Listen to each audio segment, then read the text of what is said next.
ታዲያ ትልቁ ችግር ያቺ ሴት ለገንዘብ ጓጉታለች እንጂ አትናቴዎስ መልኩ ምን እንደሚመስል አታውቅም። ብቻ ምን ብለዋታል? ከተከሳሽ ወንበር የሚቀመጠው እሱ ነው አትናቴዎስ ብለዋታል። ይህንን በመንፈስ ቅዱስ ማን አውቋል?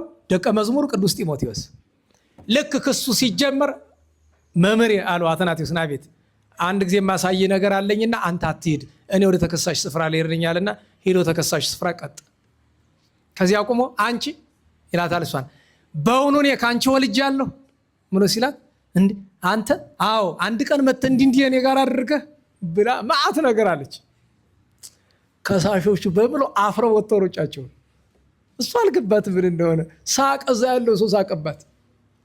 ኋላ ብትጠይቅ አይ እሱ እኮ አይደለም አትናቴዎስ ማለት ያኛው ነው የተቀመጠው። እንዲህ አድርጎ መምህሩን አተረፈ።